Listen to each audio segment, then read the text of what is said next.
along as well. So today, let's learn more about Deanna, and we welcome you to the virtual lectern. Deanna? Thank you. Believe.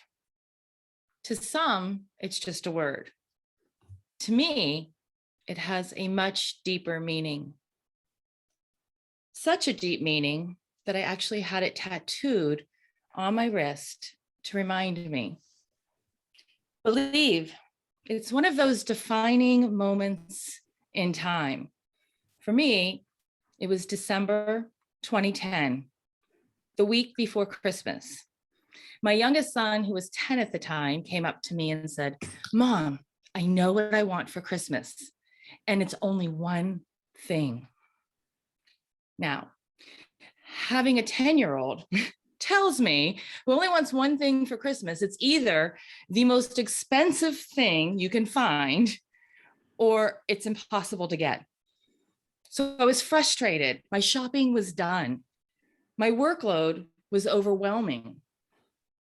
I'm sure he heard the frustration in my voice when I turned to him and said, "What? What do you want?" He looked at me and said, "Mom, the only thing that I want for Christmas is to have one day with you to sit on the couch, have hot cocoa, and watch a movie like we used to without you working so much." It was like someone just punched me.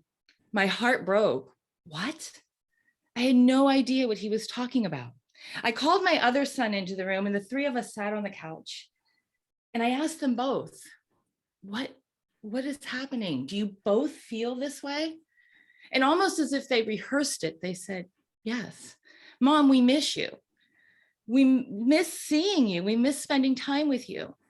You miss our baseball games. You miss our school events. We miss you." I explained to them that this job was a great job and they had everything they wanted. We took vacations. They had video games whenever they wanted them. They had it all. We know. We don't care. We just want you. I painted the darkest picture I could possibly paint for them. One that would look like if I didn't have this job. We know. We don't care. We just want you. I looked at both of their faces and without hesitation, I promised them that I would never miss another baseball game, another school event, or anything that was important to them. I quit my job. I had no idea what I was going to do. I looked for a job, but to find one that had the flexibility that they desired and the income that I desired was nearly impossible. So I created it. I started baking out of my home. From the outside, it looked like business was great, but inside, it was hard. It was financially hard.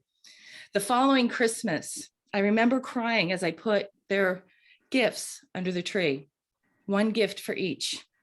My budget was $75 per child. That's all I had. Christmas morning, I was embarrassed for them to look at the tree, but they ran out, they opened their gifts, and they acted like it was the best gift they have ever received. I knew that wasn't true, and my heart broke a little more. 6 months later, we came home from a baseball tournament. The lights weren't on. I looked down the street, but I know there wasn't an outage. I didn't pay the bill. I didn't have the money. I went through the mail that night, crying and stressed, wondering, what am I going to do? And there was an envelope from my old employer. There was a check for $407. They mispaid employees and they were reimbursing everybody that they got wrong. I cried. At that moment, I knew that God had his hand on us. He would take care of us. He was watching out and he was protecting us. I believed. I had faith. I trusted. 10 years later, I'm packing to move to Montana. And I'm getting rid of clutter and things that I don't need to take. And I found this book pack that was my older son, Petey's. And I went through the folder and there was a letter. It was a homework assignment that I had never seen before. I'm going to read just a piece of it. It's 2 pages long. It said, "Dear Mom, when I was told to write a letter to a teacher who impacted my life for the better, I chose to write to you. Even though you aren't a teacher in the classroom, you're still a teacher in my life who has had a tremendous impact on me. You're a single mom who has to support 2 children who are highly active in sports and things that constantly have a price, and still you manage to support them even when things are rough.